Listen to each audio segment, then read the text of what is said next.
so windy now. It was very windy. To wake you up, I think.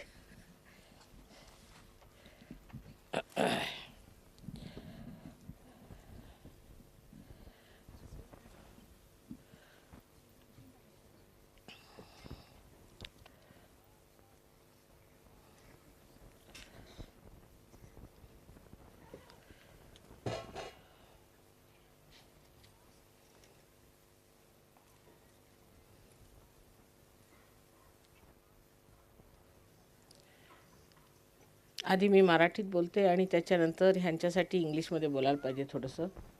प्रत्येक वेळेला नुसतं मराठीत बोललं म्हणजे सुद्धा हे लोक इतक्या लांबून आले आहेत तर ते बरोबर नाही. Later on I speak in English language.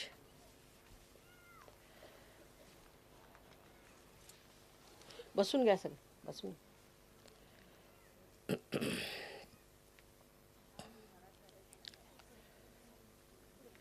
काल मी मराठवाड्याची महती सांगितलेली आहे आणि आजसुद्धा पेपरात आलेला आहे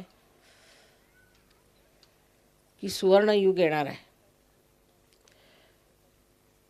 आपल्या भारताची सर्व दुर्दशा संपवून इथे रामराज्य येणार आहे. हे मी खोटं काहीतरी सांगायचं म्हणून सांगितलं नाही. मला जे दिसतंय भविष्य ते मी सांगितलेलं आहे. त्यासाठी सर्व सहयोगांनी मेहनत करायला पाहिजे. त्या मेहनतीशिवाय हे कार्य सिद्ध होणार नाही. इतकं महान कार्य आजपर्यंत कोणत्याही आध्यात्मिक पातळीवर झालं नाही आणि जर झालंही असलं तरी ते इतकं समाजापर्यंत पोचलेलं नाही. तेव्हा हे आपल्या समाजात त्याच्या रोमरोमात पोचवण्यासाठी सहयोग्यांची फार जोरात तयारी पाहिजे. त्यात मुख्य म्हणजे सहयोगांनी स्वतःची ध्यानधारणा करणे, आपली चक्रे स्वच्छ करणे वगैरे खाजगी सुद्धा कार्यक्रम केलेच पाहिजेत. निदान 2दा तरी ध्यान केलं पाहिजे. ध्यानामध्येच निर्विचारिता स्थापित होते आणि त्यातच आध्यात्मिकता वाढू शकते आणि हे आत्म्याचं जे आपल्याला फळ मिळालं आहे त्याचं स्वरूप खरं आपल्याला दिसू शकतं. पण जर आपण ध्यानधारणा केली नाही तर आपल्याला निर्विचारिता स्थापन करता येणार नाही आणि निर्विचारितेशिवाय आपल्या आतली जी आंतरिक स्थिती आहे ती सुधारणार नाही. त्यासाठी ध्यानधारणा ही करायला पाहिजेच. आपल्यातले दोष आहेत त्यांच्याकडे बघितलं पाहिजे. ते काढण्याचा प्रयत्न करायला नको. फक्त त्यांच्याकडे बघितलं तरच ते निघून जातील. तेव्हा जसं काल भारुडामध्ये सांगितलं की ह्या संसारातनं वेगळे निघा आणि मग संसाराकडे बघितलं. कारण जोपर्यंत तुम्ही ह्या संसाराच्या उलाढालीमध्ये गुरफटलेले असाल तोपर्यंत तुम्हाला ह्याच्यातले प्रश्न सोडवता येणार नाहीत. म्हणजे जर तुम्ही पाण्यात गटांगळ्या खात असले तर तुम्ही बाहेर कसे येणार? तेव्हा आधी पोहायला शिकलं पाहिजे. जर तुम्हाला पोहता आलं तर त्याच गटांगळ्या जाऊन त्यांच्याऐवजी तुम्हाला आनंद लुटता येईल. त्यानंतर इतर लोकांना सुद्धा तुम्ही पोहण्याचं शिकू शकता. तसंच अध्यात्माचं आहे. आधी तुम्ही स्वतःची स्थिती दुरुस्त करायची आणि त्या योगे तुम्ही दुसऱ्यांची सुद्धा स्थिती ठीक करू शकता. पुष्कळदा मला असेही लोक सांगतात की सहयोगांमध्ये अजून काही प्रगती झालेली नाही आहे, काही प्रगल्भता आलेली नाही आहे, आपापसामध्ये अजून वैमनस्य आहे वगैरे वगैरे. तेव्हा हा असा सहयोग कसा?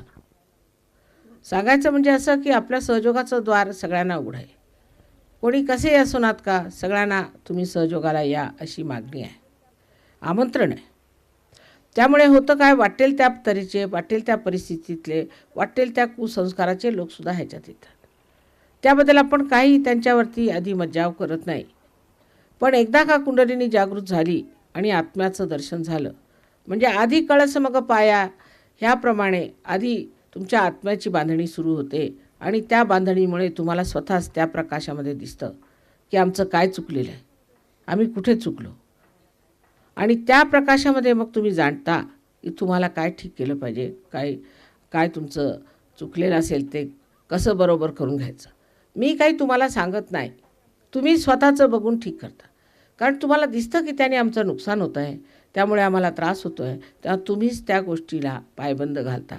मला त्याबद्दल काहीच बंदोबस्त करावा लागत नाही किंवा सांगावं लागत नाही की तुम्ही हे नीट करून घ्या, ते करून घ्या. म्हणजे तुम्हीच तुमचे गुरु होऊन जाता. पण त्यासाठी ध्यानधारणा ही पाहिजे. जसे लहानशा दिव्याच्या प्रकाशात आपल्याला सगळं काही दिसत नाही, तसंच जोपर्यंत आत्म्याचा प्रकाश पूर्णपणे आपल्या चित्तावर पडणार नाही, तोपर्यंत हे चित्त कुठे कुठे धावतं आहे, ह्याला काय काय प्रश्न आहेत, ह्यांनी काय काय नुकसान करून घेतलं आहे, काहीसुद्धा आपल्या लक्षात येणार नाही. तेव्हा ध्यानधारणा ही करायलाच पाहिजे. लोकांचं असं म्हणणं आहे, मला वेळ नाही, मला हे नाही, ते नाही, हे सगळे बहाणे पाहिजे. सर्व बेकारची कामं करायला आपल्याला वेळ असतो. 2 मिनटं परमेश्वराजवळ बसायला वेळ नाही. खरोखर म्हणजे परमेश्वराने हे जेवढं सायन्स, ही जी सगळ्या तऱ्हेची आपली व्यवस्था करून दिलेली आहे, ती एवढ्यासाठीच की आपण वेळ वाचवला पाहिजे. आपण हातात घड्याळसुद्धा बांधतो ते एवढ्यासाठीच की आपण वेळ वाचवला पाहिजे. आणि वेळ वाचवायचा तो फक्त ध्यानासाठी वाचवला पाहिजे. आणि त्यानंतर इतकी शांती, इतका आनंद मनुष्यामध्ये येतो. त्याशिवाय आपली प्रकृती, आपलं मन इतकं शुद्ध होतं, सगळ्या प्रकारचे ताप, दुःख सगळं निघून जाऊन मनुष्याची इतकी उत्तरोत्तर प्रगती होत जाते की त्यालाच आश्चर्य वाटतं की असा मी आज सहजच कसा या आनंदाच्या सागरात पडलो. तेव्हा प्रत्येकाला असा विचार केला पाहिजे की हे आमच्यासाठी सहयोग आहे, माताजींच्यासाठी नाही. मी एवढी दगदग करते, सगळीकडे धावते, सगळ्यांना भेटते, रानोवनी राहते, सगळ्यांची व्यवस्था करते, त्याला कारण मला सहयोग हवा म्हणून आहे. पण ही आंतरिकता आतून जी काही मला आपल्याबद्दल कळकळ वाटते, त्यासाठी असं वाटतं की ज्या आनंदात आम्ही आहोत त्याच आनंदात सगळ्या माझ्या मुलांनी यावं. असा विचार ठेवून प्रत्येकाने मेहनत करायला पाहिजे आणि ध्यानधारणा केली पाहिजे. दुसऱ्यातलं वाईट बघू नये, दुसऱ्यातलं चांगलं बघावं ते बरं. दुसऱ्यातलं वाईट बघितलं तर त्याने आपला काय फायदा होणार आहे किंवा त्याचा तरी काय फायदा होणार आहे. त्यांनी आपलं वाईट ठीक करावं आणि दुसऱ्याचं चांगलं बघून त्याचं चांगल्याचं अनुकरण करावं हे बरं. सहयोगामध्ये पुष्कळशी मंडळी अशीही आहेत की जी कधी कधी सेंटरला येतील, कधी येणार नाहीत, आणि फक्त मी आले की येतात वगैरे. आता त्याबद्दल सांगायचं असं की हे तुमच्या फायद्यासाठी, तुमच्या हितासाठी आणि कल्याणासाठी असल्यामुळे तुम्ही स्वतःचाच विचार करून केंद्रावर गेलं पाहिजे की ही एक सामूहिक घटना आहे. ते दिवस गेले की एकट्याने घरी बसून पूजापाठ केले किंवा मंत्रोच्चार केले किंवा हे केले, ती दिवस गेलेले आहेत. आता हे सामूहिकतेत कार्य होणार आहे. संबंध विराटाचं कार्य असल्यामुळे हे एक सामूहिक कार्य आहे. त्याच्यामध्ये तुम्ही म्हणाल की आम्ही आमच्या घरी बसून माताजी पूजा करतो, हे करतो, त्याचा काहीही उपयोग होणार नाही. आणि उद्या येऊन तुम्हीच मला सांगाल की माताजी आम्ही एवढा सहयोग केला तरीसुद्धा आम्हाला एवढा त्रास झाला. सेंटरवर येऊन तुम्ही कोणावर उपकार करत नाही, हे लक्षात ठेवलं पाहिजे. तुम्हाला सगळं फुकटच आहे. सेंटरवर येऊन तुम्हाला फक्त स्वतःवरच उपकार केल्यासारखं, हे लक्षात घेतलं पाहिजे. तुम्हाला जर स्वतःवर उपकार करायचे असले तर सेंटरवर यायचे, तिथे भाषणं आहेत ती ऐकायची, त्यानंतर ते जागृतीचं कार्य करायचं आणि तुम्ही संपन्न होऊन घ्यायचं. अध्यात्माचं जे वैभव आहे त्या वैभवाने तुम्ही अनेक लोकांची जागृती करू शकता, अनेक लोकांना पार करू शकता. आमच्याकडे असे आहेत लोक ज्यांनी एकेका माणसाने 2-2 हजार लोकांना पार करून बसवलेलं आहे. त्या मराठवाड्यामध्ये फार मोठ्या जोरात काम व्हायला पाहिजे. तर सहयोगांची स्वतःची शक्ती पहिल्यांदा प्रबळ असली पाहिजे आणि त्या समर्थतेतच ते अनेक लोकांना पार करू शकतात. दुसरी गोष्ट म्हणजे एका ठिकाणी गणपतीसारखं बसून चालायचं नाही, 4 जागी फिरायला पाहिजे. आता खेडोपाडी सगळीकडे जोगवे गायले जातात, भारूड गायलं जातं. सगळ्यांना ह्या संतांची माहिती आहे. एवढे मोठ्या मोठ्या संतांनी ह्या मराठवाड्यामध्ये जन्म घेतलेला आहे. एवढे मोठमोठाले इथे स्वयंभू देवळं आहेत. हे सगळं असूनसुद्धा जर तुम्ही हल्ला नाहीत तर हे लोक जे धर्मांध आहेत, ज्यांना लोक लुबाडत आहेत, देवाच्या नावाखाली नसता त्यांचा पैसा आणि त्यांचा संबंध शरीरच वाया जात आहे, त्यांचा बचाव कोण करणार. तेव्हा खेडोपाडी तुम्हीसुद्धा जाऊन असे प्रोग्राम्स घेतले पाहिजेत आणि त्यांना सहयोगाबद्दल सांगितलं पाहिजे. त्यांच्याच भाषेत बोललं पाहिजे. फार अशी वाढलेली प्रगल्भ भाषा बोलली तर ते खेडेगावातल्या लोकांना समजत नाही. त्यांच्याच भाषेत त्यांना समजावून सांगायचं की परमेश्वर हा आहे आणि ते मिळवण्याचं साधन अगदी सहज आहे आणि ते खेडेगावातल्या साध्या भोळ्या लोकांना अगदी सहज मिळू शकतं. हा साधेभोळेपणाच पुष्कळ धर्म मार्तंडांनी वापरलेला आहे, त्याचा उपयोग करून घेतला आहे. त्यानंतर अंग्रेज लोक तरी इथे इतके दिवस राज्य का करू शकले? कारण आपण असे साधेभोळे आहोत. आता आणखीन जेवढे राज्य करतायत तेही अशासाठीच की आपण साधेभोळे आहोत. एकदा जर आपल्यामध्ये चेतना आली आणि आपण चैतन्य स्वरूप झालो तर मात्र परमेश्वराचं साम्राज्य ह्या जगात येऊ शकतं. आपणच ते आणू शकतो आणि सगळीकडे गरिबी जाऊन, दारिद्र्य जाऊन, सगळ्या तऱ्हेचे कष्ट, दुःख सगळं नष्ट होऊन लोकांना अगदी अबाधित आनंदाचा उपभोग घेत आहे. तेव्हा सहयोगाने आपल्याकडे लक्षात घेतलं पाहिजे की स्वतःची स्वच्छता, स्वतःचा निर्धार करून आणि आपल्या व्यक्तित्वाला बनवलं पाहिजे. स्वतः आनंदात राहतात सहयोगी, पण दुसऱ्यांना आम्ही आनंद दिला पाहिजे, ही सामूहिक कल्पनासुद्धा असली पाहिजे. म्हणजे तिसरी गोष्ट अशी आहे की प्रत्येक सहयोगाने आपल्यावर जबाबदारी घ्यायला पाहिजे. प्रत्येकाने समजलं पाहिजे की माझी जबाबदारी आहे. जसा हा दिवा आहे, ह्याला आपण पेटवला तर तो आपली जबाबदारी समजतो की मी माझ्यापुरता सहयोग नाही, हे माझ्याजवळ ठेवायचं धन नाही, हे वाटायचं धन आहे, हे दुसऱ्यांना दिलं पाहिजे, ही माझी जबाबदारी आहे. आणि ती जबाबदारी जर तुम्ही घ्याल तर मात्र सहयोगात तुम्ही खरोखर पारंगत व्हाल.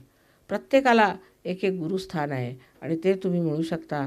परमेश्वर नुसता आपल्या साम्राज्यात वाट बघतोय की कधी माझी मुलं येतील आणि मी त्यांना उत्तमपैकी त्यांच्या स्थानावर बसवीन. तेव्हा असाच मोघम विचार करून चालणार नाही की आम्ही आता सहयोगात आलो आणि आता आम्हाला जागृती झाली, इति कर्तव्यता झाली, आता ह्याच्या पुढे काय करायलो. जर खरोखरच तुम्हाला सहयोगात उतरायचं आहे तर तुम्ही सामूहिक कार्य केलंच पाहिजे आणि सामूहिक कार्य केल्यावरच तुम्हाला निर्विकल्प समाधी लाभेल किंवा तुम्हाला कळेल की तुमच्या हातून, तुम्ही डॉक्टर नाही, तुम्ही काही शिकलेले नाहीत, तुमच्या हातून रोग कसे बरे होत आहेत, ह्या सगळ्या किमया कशा होत आहेत. जेव्हा त्या चमत्काराचे अनुभव तुम्हाला येतील तेव्हाच तुमच्या लक्षात येईल की आम्ही काहीतरी विशेष झालो आहेत, आम्ही योगीजन झालो आहेत. समजा जर तुम्हाला उद्या आम्ही इंग्रजी पैसे आणून दिले तर तुम्ही म्हणा माताजी आम्हाला काय दिलं तुम्ही, ते वापरले पाहिजेत. ते बाजारात येऊन वापरल्याशिवाय तुम्हाला कळणार नाही. तसंच जे तुमच्या हातामध्ये आम्ही चैतन्य दिलेलं आहे, जी तुम्हाला आम्ही शक्ती दिलेली आहे, ती जोपर्यंत तुम्ही वापरणार नाही तोपर्यंत तुम्हाला कसं कळेल ही काय वस्तू आहे. त्या दृष्टीने मी म्हणते की सर्व सहयोगांनी मेहनत करायला पाहिजे. आता असं पाहिलं तर सहयोगी इथे फार कमी असले तरीसुद्धा ते भरभक्कम आहेत आणि ज्याचा पाया भरभक्कम आहे त्याचीच इमारत मोठी होते. उगीचच नसते बाजार बुणगे एकत्र करून तरी काय करायचं आहे. तेव्हा जेवढे थोडके लोक आहेत त्यांनी मेहनत करून अगदी फार जबरदस्त अशा एका भरभक्कम पायाची उभारणी केली पाहिजे. त्यावर मग इमारती बांधणं फार सोपं जातं.